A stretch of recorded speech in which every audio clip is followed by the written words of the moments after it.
Living in harmony is possible if you know your emotions and how to handle them. Dr. Carmen Roman will share with you in an engaging way the current psychology by sharing herself or interviewing experts who will inspire you. Learn how to live a life of fullness and how to recover your emotional harmony with Dr. Roman. Welcome to Emotions in Harmony.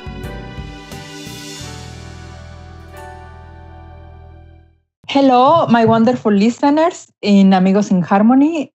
I am so happy to bring you an excellent guest. We actually have a long time not finding each other, and life gets in the way, and you know what is going on also in the Emotions in Harmony lately. We are becoming busier and busier, but finally, we have the amazing Dr. Liz Bonet. Thank you, Doctor. It's my pleasure to be here. I'm so happy this worked out this time. And if you hear me to say only Liz, it's because we have Facebook friends for almost 2 years, Liz. No. Yes. Yeah. That's right. Well, 2 years for me. Probably you were longer than that. But if you hear me say Liz, it's because we just know each other from interactions, Facebook interactions. Yes, that's totally fine. Totally. So Dr. Liz Bonet is he has a Ph.D. in clinical psychology and is licensed mental health counselor in Florida. Is that right? Mm-hmm. In Florida? She has a special certification for hypnosis and hypnotherapy. And she has a specialization for couples counseling and perinatal mood disorders. Mm-hmm. Yeah. And of course, she has a podcast about hypnosis. And can you pronounce, because I think you will pronounce it better, the name of your podcast? Sure. It's called Hypnotize Me. Hypnotize Me. Yeah. So if you want to learn everything, whatever you have questions about hypnosis, go and find the podcast Hypnotize Me.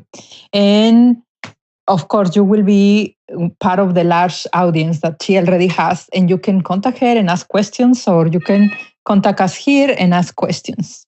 Yeah. Absolutely. Yes. I love the podcast. It's going on its third year now. And I answer all kinds of questions about hypnosis. I cover the research and also interview people.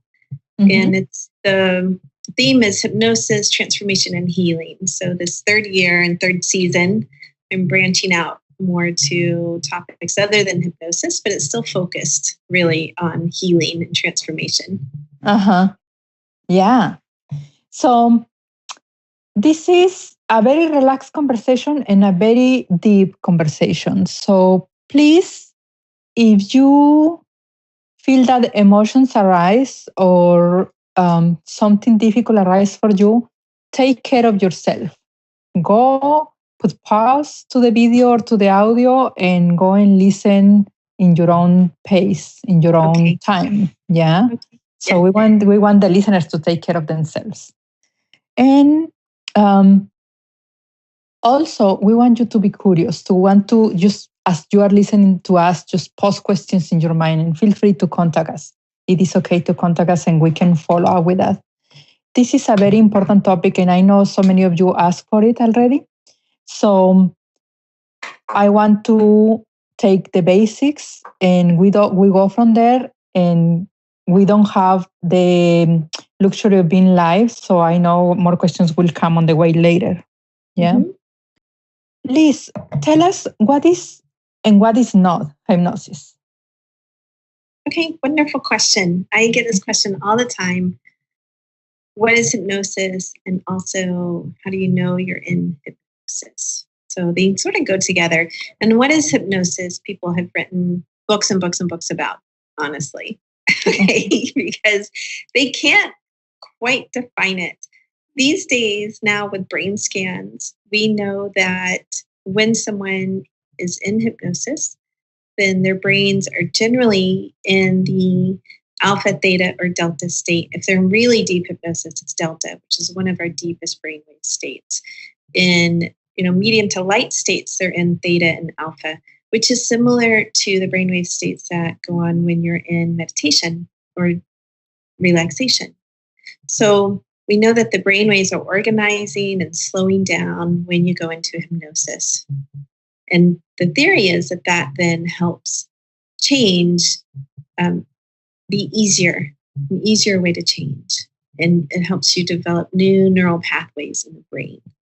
So that's some of the science behind hypnosis. Right now, we're in the beta state. Like when you're just talking to somebody, your brain waves are pretty jumpy up and down, and they're not very like organized and relaxed. And that's how most people go through our daily lives when we're talking to somebody. But we also go into trance states, more relaxed states, many times a day. So perhaps when we're driving sometimes, when we're doing dishes or something relaxing, or a really focused state of concentration, something like that, we'll go into a very light hypnotic trance, a trance state, just by yourselves. So then when you're in the office with someone, then they can lead you into that trance state a little easier if they're trained in that. Mm-hmm. So we can hypnotize ourselves. Yeah, absolutely. Mm-hmm. And we can consciously change or create these new paths in our brain. Yes. Hmm. Absolutely, you can. In fact, a lot of my goal as a hypnotherapist is to teach someone self-hypnosis so that they're not dependent on me or a recording. So I work a lot with insomnia, and you can listen to an insomnia download to help you sleep better. And you can do that like 50 times. Maybe that make it annoying to some people over time. I have heard that actually. Like, I don't want to be dependent on a recording. I don't want to have to put that on before I fall asleep. Mm-hmm. And so what I often teach in my insomnia program and my practice is a self-hypnotic technique. Like, okay, let's teach you to do this yourself. Let's teach you how to induce a better sleep pattern in yourself. So that's self-hypnosis. So you can use that in a structured way, like have someone teach you that and really consciously decide to go into hypnosis. But we also, do that automatically throughout the day, a little bit here and there, when we're daydreaming or we drift off or something like that. I'm going to tell you a little story about one day I was in the dentist, and I am meditator for many years. I am Vipassana meditator. So I am adjusted to manage my breathing to deep states of relaxation. Yeah. So I was in the dentist and he told me, let me know when it's painful enough so I can put the anesthesia. And that was in Spanish. It was not language issue. I didn't understand. I think I was in so much pain already or whatever it was that I was like, sure. So I understood I already put the anesthesia on you. Yeah. Uh-huh. And I keep breathing. I just did my job. I just start breathing. I got into deep relax. And a couple minutes later, the dentist poked me and he say, what are you doing? And I say, waiting, yeah, that you finish your work. And he say, well, I am halfway through and you don't say anything, so I'm not using the anesthesia. Oh my gosh. So when he told me that, actually, I got the pain.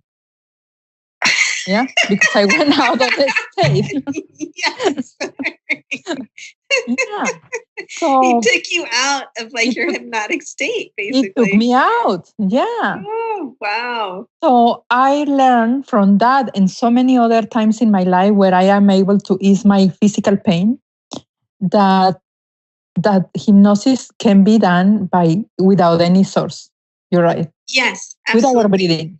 Before I was trained in hypnosis myself, I did hypnobirthing for my second child's birth. And they teach you how to put yourself into a trance. And so I used that so many times, that breathing, way after birth, much birth was just one time that I used it, right? I used it at the OBGYN for years to help manage pain, at the dentist, like all kinds of places. Yes. So often when we know how to meditate, we know how to slow down the breathing, we put ourselves into trance, right? At that point, we're not actually thinking anything, though, of change that we want to create. We want to just remain calm and relaxed and have less pain, basically, right? That's usually my goal in that. So how hypnosis varies a little bit from that is that you're actually wanting to make change. So you want someone to make suggestions, or you can make suggestions for yourself under that state of change process that you want to happen, whether that's reducing fear or sleeping better or, deeper change even in terms of healing that you want to have happen in your life. So that's where it varies a little bit. What you are saying is that I could have multitasking, like being in the dentist, getting this, and at the same time saying, may I pass the test? May I do that? Yeah? Absolutely. Yes. Wow. Our brain is wonderful. I've never had anyone try that at the dentist, but I think that's a good recording to make, right? Like when we send you to the dentist. I don't recommend that, but if keep you calm. I'll keep you calm at the dentist, and you can score better on your SAT. Right? Yeah, see? Yes. Wow, this is very interesting. So you are already touching into the next question. Is like, what an hypnosis can do for me? We already start a little bit, but can you explain a little more? Yeah, so it can really help you make changes that you want to make, that perhaps, let's say you just want an easier way to make them. Like most people can make a lot of changes in their conscious life, let's say with talk therapy, right? Where you go in, you sit with a therapist, you talk to them, you do work, you're committed to that. Or if there's assignments, some therapists have assignments, some don't. You do that during the week and between your appointments. So you can go to a regular therapist's office and do that in the conscious state. And that's been done for 100 years, right? Over that, where you go in, you talk, you get perspective, ideas, suggestions, you're processing. You're doing that in the conscious state. And a lot of change can be made that way. What hypnosis does is sometimes it serves two functions, I think. So one, it comes in underneath sometimes. So if you're finding that conscious state is not working for me, like I've been in therapy for years and I still haven't done what I wanted to do, or I haven't made the changes that I've wanted to make, then what I do in hypnosis is we look at a deeper level going on. So perhaps there's subconscious beliefs that are stopping you from making that conscious change. So that's one way that hypnosis makes changes. Another way, though, is what it's really doing is talking to the subconscious mind. So let's say you're going in for surgery and you want less bleeding or better recovery, or you're wanting to change like psoriasis or migraines or something like that, a condition. We can talk to the subconscious mind. We can talk to the parasympathetic nervous system under hypnosis and help make those changes or help make those possibilities happen, right? So like less bleeding and surgery we know we can do that in hypnosis. There's a lot of research on that. Well, most people can't just tell themselves, I'm going to bleed less during the surgery today. I don't know why they can't tell themselves that, but for some reason that doesn't work as well as when someone goes into a hypnotic state and the suggestion is made to have very controlled bleeding, minimal bleeding during surgery. So that's an example of the types of problems that it can address, medical as well as emotional. Yeah. Coming from a family of indigenous, my background is indigenous. Mm-hmm. There is a lot of stories because in the indigenous community, sometimes there is no doctor, or there is no resources. So the curanderas, the healers, they can train the people or the people themselves can kind of manage. But you're right. Maybe it has to do with the confidence. Yes, but so let's take an indigenous culture, right? They're going to the healer to do that. And somehow the healer is talking to them in a way or doing some kind of ceremony or something that helps them. So if you want to look at that from a different perspective, it's like, okay, they're talking to their subconscious mind and working with them that way, right? But there's also belief on the side of the person that this healer is going to help me. So when you take that into Western society, some belief is necessary, absolutely, that this is going to help me. Like there's a process that goes on of I'm going to listen to this recording. Excuse me. I'm going to listen to this recording, or I'm going to go to this hypnotherapist, and they are going to help me. Right. So there's a belief aspect in that as well. Yeah. Yeah. Now it doesn't always have to be there. I can tell you that first time I really used hypnosis on someone besides myself was my kids, right? My daughter had a phobia of heights that suddenly developed. And so I bought a hypnosis off the internet that sounded like ocean sounds. And I said, you know what? I'm just going to play this for you at night. You're going to fall asleep to ocean sounds. And she said, okay, wonderful. And within 2 or 3 weeks of playing that every night, she began like climbing playground equipment again and going on like the higher structures, and her fear of heights seemed to disappear. So she didn't really have the belief at that age, this is going to work for me, right? But it still worked. Yeah. Now, of course, I was on the other side encouraging her. I wasn't holding her back, right? I had the belief as her mother, this is going to help you. So I'm sure that helped. But I had that belief before too of, I can help you get rid of fear of heights. I'm trained about how to do that, right? But no matter what kind of encouragement I gave her, she wouldn't go up the playground structure. So somehow that worked on her subconscious mind, the hypnosis file, whereas I couldn't reach her consciously. Yeah. And she has the belief in you because you are the mother. Yeah. Yes. You are a trustworthy person to her.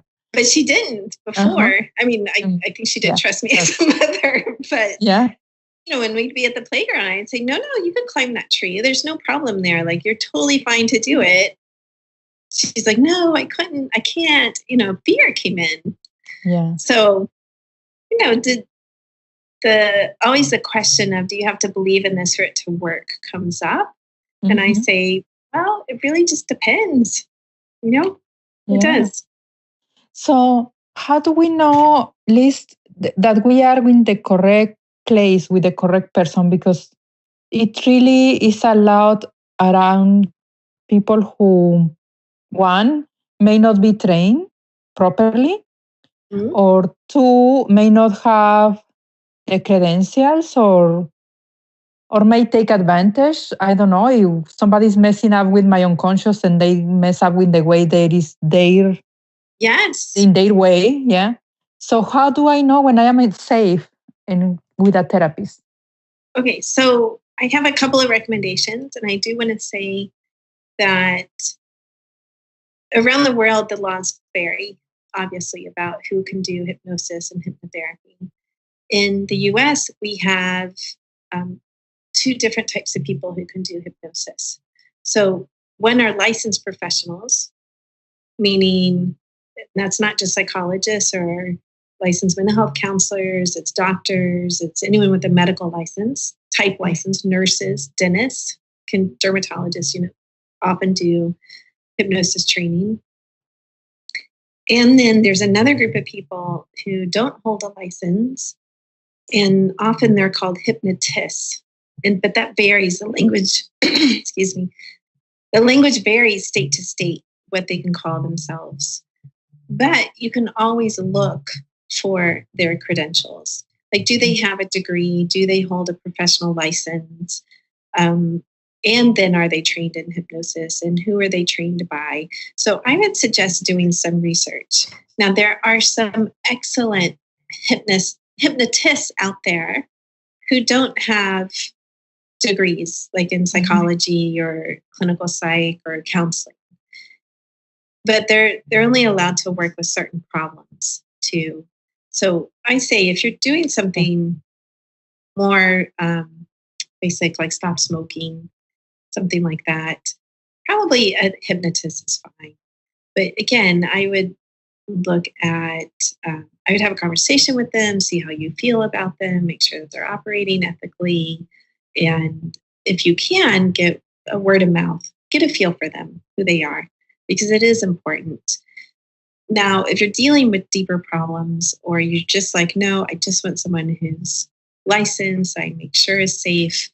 Again, you still have to get a feel for them, right? You still have to make sure that they're operating ethically. Word of mouth is really good. Or you look at their Facebook page or their podcast, whatever it is, right? I still say check them out. But you have an extra layer of protection when someone holds a license, because they have been trained in ethics and how to operate properly. And they also have something at stake, right? Like they want to make sure that they give you the best treatment they can, because they could lose their license if they don't.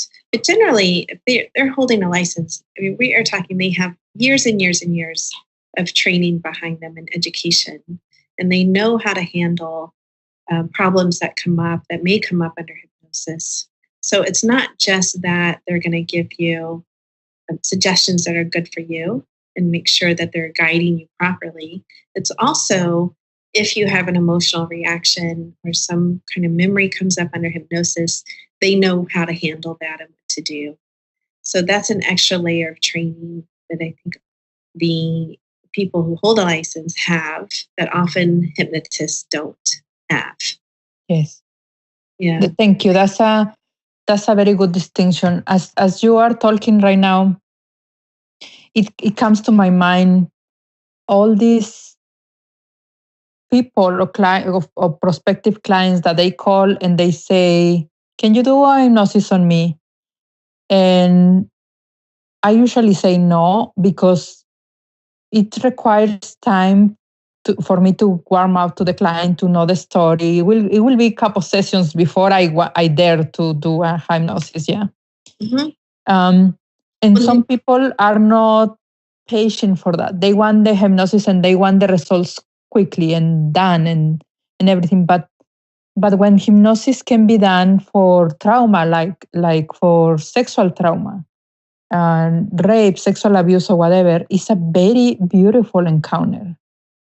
Yes, and that would depend on the problem, right? Like if someone is coming to me for something like trauma, that's a different process than if they want to stop smoking, right? Like I'll do hypnosis in the first session if they want to stop smoking. It's a long session. Usually it's like an hour and a half versus it's not like a 45-minute session of psychotherapy.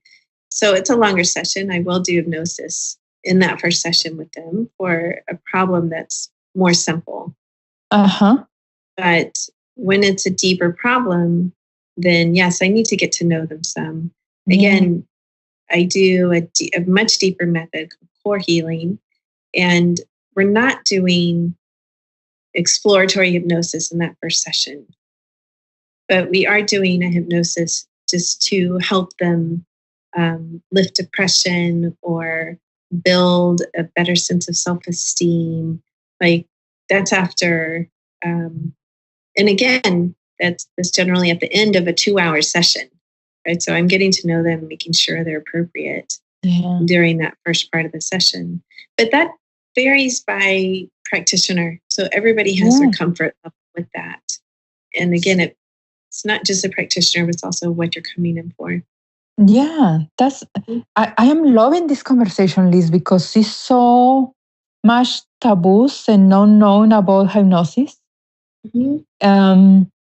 It's so much expectations, I think, sometimes, that people believe that hypnosis is going to free me up from my work, from the work that I need to do. if you do the session for me and I don't want to smoke, then I'm done. Yeah. And I don't need to do anything on my part. Is that right? Oh, yeah.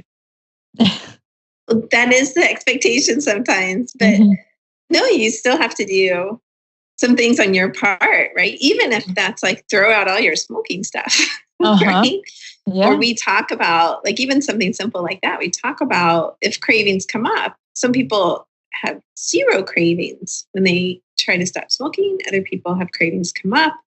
So you can't predict that as a therapist.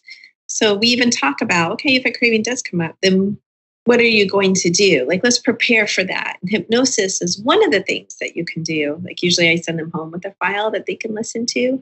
So you can pop that in, you can listen to that, but that's just one tool of many that you could choose to use at that moment. So I do tell people, like, I don't have a magic wand. I cannot solve it all with hypnosis as much as you want me to. Yeah. I cannot. But we work on, all right, what are the strategies you can use and how do we make those strategies easier with hypnosis?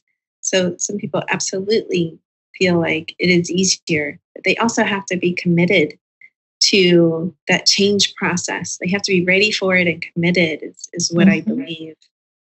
Yeah. So even with like, let's say we're working on someone who's trying to break away from a bad relationship and they can't stop texting the person. The person texts them and they look at it and they know they shouldn't text back, right? But they do. This happens for all kinds of relationships that really get toxic sometimes. So we work on, all right, creating this distance so that you don't text that back, so that you don't feel the urge, but also strategies.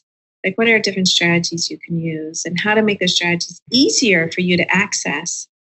But ultimately, they have to not text back, right? Or they have to block the number, or they have to do this, or there's some conscious work that they need to do in the conscious state that I can't just, snap my fingers and they don't have the urge.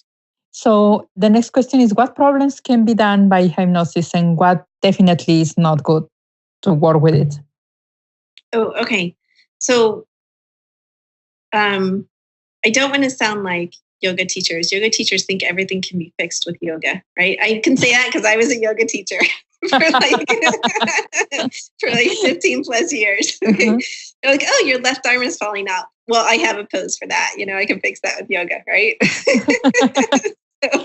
Well, pretty much it is. I believe in yoga. Yeah, I love yoga too. But, we can't reattach your left arm. So hypnosis, there's a variety of problems that it can help with. And it really just depends.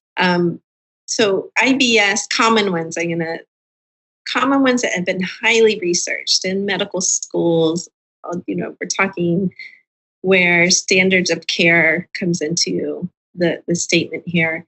IBS, migraines, insomnia. It's so good for insomnia. There's stop smoking, obviously. It has an 85% success rate to stop smoking, which is higher than any medication on the market, any of them, any other program on the market.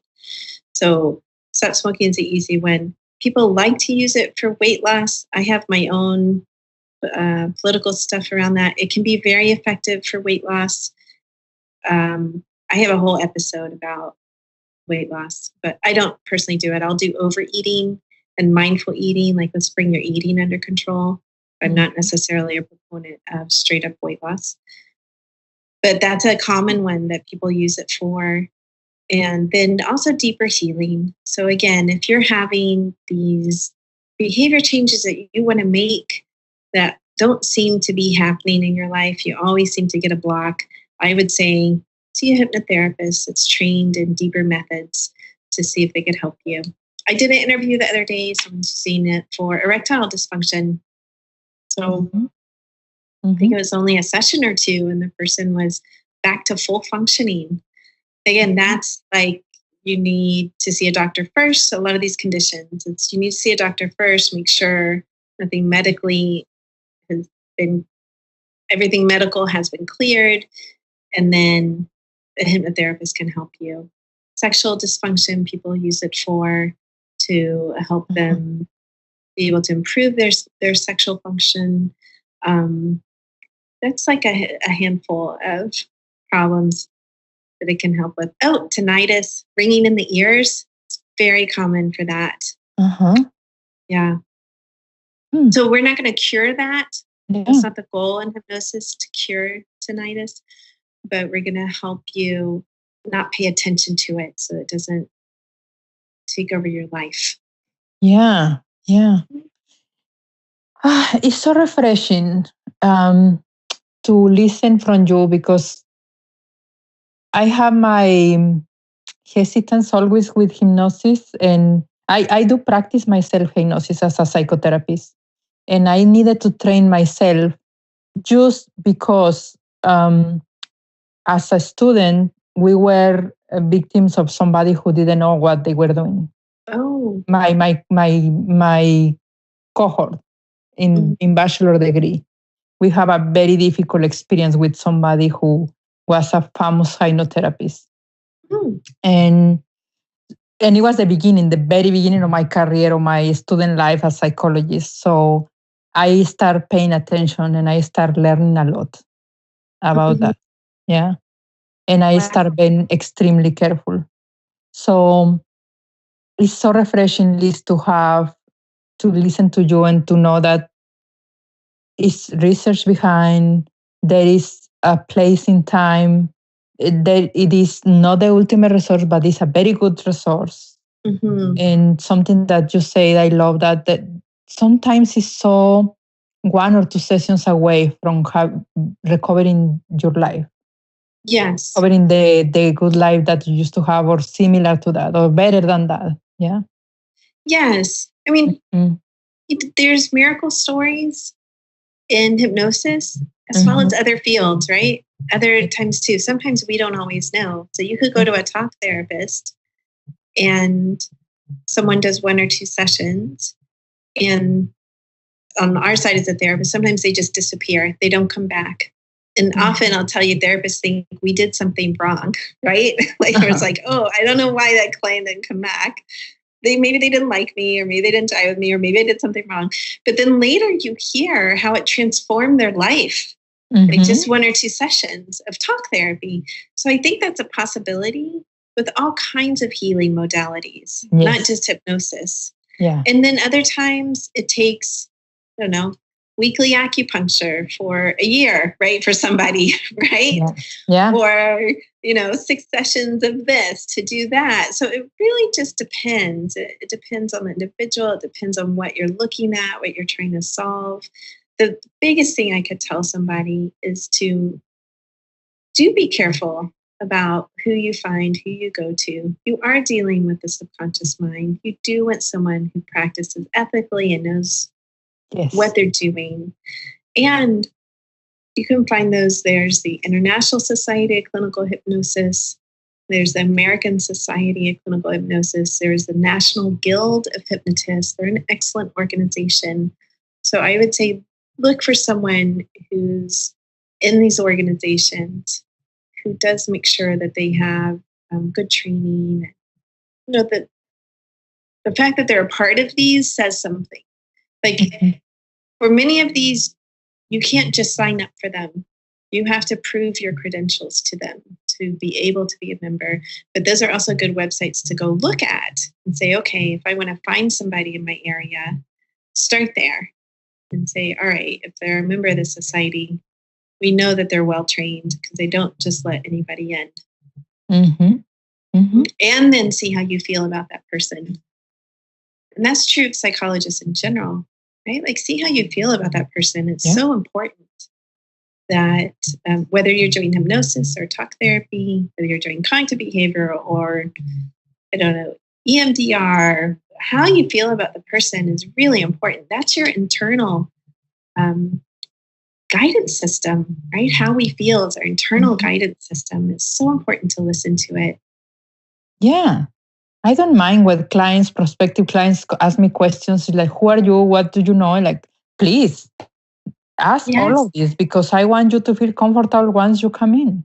Yeah. Yes. Absolutely. So, yeah, we always, in Emotions in Harmony, we always are telling the listeners, please research the questions.